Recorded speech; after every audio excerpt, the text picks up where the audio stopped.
ನಿಮ್ಮ ಕಾಮಿಡಿಗೋಸ್ಕರ ನಾವೆಲ್ಲರೂ ಕಾಯ್ತಾ ಇರ್ತೀವಿ. ರಾನಿ ಬಗ್ಗೆ ದಯವಿಟ್ಟು. ಎಲ್ಲರಿಗೂ ನಮಸ್ಕಾರ. ಮೊದಲನೇದಾಗಿ ಜನ್ಮದಿನದ ಶುಭಾಶಯಗಳು ಸರ್. ತುಂಬ ಖುಷಿಯಾಗುತ್ತೆ. ಯಾಕೆಂದರೆ ರಾನಿ ನಾವು ಏನಂತೀವಿ, ಸಿನಿಮಾ ಅಂದರೆ ಒಂದು ಫ್ಯಾಮಿಲಿ ಅಂತೀವಿ.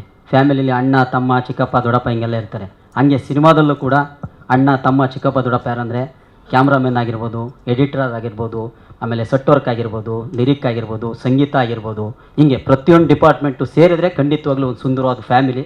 ಆ ಸುಂದರವಾದ ಫ್ಯಾಮಿಲಿ ಯಾವಾಗ ಚೆನ್ನಾಗಿ ಅನಿಸುತ್ತೆ ಅಂದರೆ ಈ ಥರ ಎಲ್ಲರೂ ಸೇರಿ ಒಂದು ಒಳ್ಳೆ ಸಿನಿಮಾ ಮಾಡಿದಾಗ, ಅದು ಸಿನಿಮಾದಲ್ಲಿ ಕಂಡಾಗ, ನಾನು ಸಿನಿಮಾ ನೋಡಿರೋದ್ರಿಂದ ರಾಜಾರೋಷವಾಗಿ ಹೇಳ್ತೀನಿ, ನಮ್ಮದೊಂದು ಸುಂದರ ಫ್ಯಾಮಿಲಿ ರಾನಿ ಅಂತ ಹೇಳೋಕ್ಕೆ ತುಂಬ ಹೆಮ್ಮೆಯಿಂದ ಹೇಳ್ತೀನಿ. ಇದರಲ್ಲಿ ನನ್ನ ಪಾತ್ರ ಬಂದ್ಬಿಟ್ಟು ನಾನು ಕಲಾವಿದ ಆಗಕ್ಕೆ ಅಂತ ಬರ್ತೀನಿ. ನನ್ನ ರಿಯಲ್ ಲೈಫಿಗೆ ಒಂಚೂರು ಹತ್ರ ಇರ್ಬೋದೇನೋ. ಕಲಾವಿದ ಆಗಕ್ಕೆ ಬಂದು ಏನೇನು ಹಾಕ್ತೀನಿ ಅದೇ ಕತೆ. ಅಲ್ಲಿ ಕಿರಣ್ ರಾಜ್ ನಮಗೆ ಸಿಗ್ತಾರೆ. ನಾವು ಅವ್ರ ಫ್ರೆಂಡ್ ರೋಲ್ ಮಾಡಿದ್ದೀವಿ. ಮೊದಲನೇ ಸಲ ಅವ್ರ ಜೊತೆಗೆ ಆ್ಯಕ್ಟ್ ಮಾಡಿರೋದು. ಅದು ನಮ್ಗೆ ಯಾವತ್ತೂ ಅನ್ನಿಸ್ಲೇ ಇಲ್ಲ. ಅವರು ಎಷ್ಟು ಫೇಮಸ್ಸು ಅಂತಂದರೆ ನಮಗೆ ಶೂಟಿಂಗ್ ಹೋದಾಗಲೇ ಗೊತ್ತಾಗ್ತಿದ್ದು. ಹೆಣ್ಮಕ್ಳೆಲ್ಲ ಆ್ಯಕ್ಚುಲಿ ಗಂಡು ಮಕ್ಳಿಗಿನ್ನ ಹೆಣ್ಮಕ್ಳು ಜಾಸ್ತಿ ಫ್ಯಾನ್ಸ್ ಅವರಿಗೆ. ಹಾಗಾಗಿ ಸಿಕ್ಕಾಪಟ್ಟೆ ಜನ ಬರೋದು. ಆದರೆ ನಮ್ಮ ಹತ್ರ ಆ ಥರ ಯಾವತ್ತೂ ನಡ್ಕೊಂಡಿಲ್ಲ. ಒಬ್ಬರು ಫ್ರೆಂಡಾಗಿ ಸ್ಕ್ರೀನಲ್ಲಿ ಎಷ್ಟು ಚೆನ್ನಾಗಿ ಕಾಣ್ತೀವಿ, ಅದಕ್ಕೆ ಕಾರಣ ವೈಯಕ್ತಿಕವಾಗಿ ಕೂಡ ಅಷ್ಟೇ ಚೆನ್ನಾಗಿ ನಮಗೆ ಸಪೋರ್ಟ್ ಮಾಡಿದ್ದಾರೆ. ಇದರಲ್ಲಿ ನಮ್ದು 2 ಶೇಡ್ ಇದೆ. ನೀವೆಲ್ಲ ಹೇಳ್ತಿರ್ಬೋದು, ಧರ್ಮಣ್ಣ ಭಯಂಕರ ಕಾಮಿಡಿ ಅಂತ. ಮೊದಲನೇ ಸಲ ಸೀರಿಯಸ್ ಆಗು ಮಾಡಿದ್ದೀನಿ, ರೌಡಿಸಮ್ ಮಾಡಿದ್ದೀನಿ. ಹಾಂ ಹಾಸ್ಯ ಮಾಡ್ತಿಲ್ಲ, ಕಾಮಿಡಿನ ಮಾಡ್ತೀನಿ ಅನಿಸುತ್ತೆ. ಇರಲಿ, ದಯವಿಟ್ಟು 30ನೇ ತಾರೀಕು ಸಿನಿಮಾ ತುಂಬ ಅದ್ಭುತವಾಗಿ ಬಂದಿದೆ.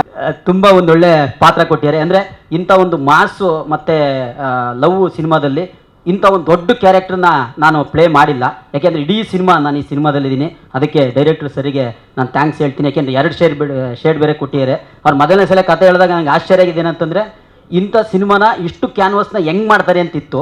ಅದರಲ್ಲೂ ಒಂದು ಫೈಟು, ಜಿಮ್ ಫೈಟ್ ಮಾತ್ರ ನಾನು ಅವ್ರು ಹೇಳಿದ್ದು ಕಲ್ಪನೆ ಹೆಂಗಿತ್ತು ಅಂದರೆ ನನಗೆ ಈಗಲೂ ಅದೇ ಅನಿಸುತ್ತೆ. ನಾನು ಹೋದಾಗೆಲ್ಲ ಹೇಳ್ತೀನಿ, ಸರ್ ಅದೊಂದು ಫೈಟ್ ಅವಾಗ ಒಂಚೂರು ತೋರಿಸ್ಬಿಡಿ ಅಂತ. ಆ ಫೈಟ್ ಮಾತ್ರ ನನಗೆ ಎಕ್ಸ್ಟ್ರಾಡಿನರಿ ಇಷ್ಟ. ಅಷ್ಟೇ ಚೆನ್ನಾಗಿ ಕೂಡ ಶೂಟ್ ಮಾಡಿದ್ದಾರೆ ವಿನೋದ್ ಸರು. ತುಂಬ ಖುಷಿಯಾಗುತ್ತೆ. ಅಷ್ಟೇ ಎಫರ್ಟ್ ಹಾಕಿದ್ದಾರೆ. ನನಗೆ ಹೇಳಿದ್ರು ಅವರು 13,000 ಅಡಿಯಿಂದ ಅಂತ. ನಾನು ಹೇಳಿದೆ, ಸರ್ 50 ಅಡಿಯಿಂದ ಕೆಳಗೆ ನೋಡಿದ್ರೆ ನಂಗೆ ಆಗಲ್ಲ ಸರ್, ಕೈ ಕಾಲು ನಗುತ್ತೆ ಅಂತೇಳಿ.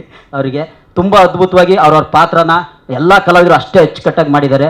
ಅದೇ ಥರ ಅದಕ್ಕೆ ಏನೇನು ಬೇಕೋ ಅದನ್ನೆಲ್ಲ ಪ್ರೊಡ್ಯೂಸರ್ಸು ಅಷ್ಟೇ ಚೆನ್ನಾಗಿ ಕೊಟ್ಟಿದ್ದಾರೆ. ಮ್ಯೂಸಿಕ್ ಆಗಿರ್ಬೋದು, ಕ್ಯಾಮ್ರಾ ವರ್ಕ್ ಅಂತೂ ಅಲ್ಟಿಮೇಟಾಗಿ ಬಂದಿದೆ, ಸೆಟ್ ವರ್ಕು ಎಲ್ಲ ಅದ್ಭುತವಾಗಿದೆ. ಈಗ ಈ ಅದ್ಭುತನ ಜನರಿಗೆ ತಲುಪಿಸೋದು ಈಗ ನಿಮಗೆ ಬಿಟ್ಟಿದ್ದು. ದಯವಿಟ್ಟು ಎಂದಿನಂತೆ ನಿಮ್ಮ ಪ್ರೀತಿ ಪ್ರೋತ್ಸಾಹ ನಮ್ಮ ಸಿನಿಮಾ, ನಮ್ಮ ರಾನಿ ಸಿನಿಮಾ, ನಮ್ಮ ಕನ್ನಡ ಚಿತ್ರರಂಗದ ಮೇಲೆ ಅಂತ ಎಲ್ಲ ಕನ್ನಡಿಗರಲ್ಲೂ ಮತ್ತು ನಿಮ್ಮಲ್ಲಿ ಮನವಿ ಮಾಡ್ಕೊತೀನಿ. ಜಿ ಕನ್ನಡ ನ್ಯೂಸ್ ಈಗ ನಿಮ್ಮ ಮನೆಯಲ್ಲೇ ನೋಡಿ. ಎಲ್ಲ ಕೇಬಲ್ಗಳಲ್ಲಿ ಈಗ ಲಭ್ಯ. Sun direct 292, Jio TV 1334, U digital 162, city cable 51, GTPL 17, Abhishek cables 821, rock line telecommunication 51, Shri Basaveshwara number 60, Vinayaka digital number 53, in digital number 896ರಲ್ಲಿ. ನಿಮ್ಮಿಸ್ತದ ಜಿ ಕನ್ನಡ ನ್ಯೂಸ್ ನೋಡಿ ಆನಂದಿಸಿ.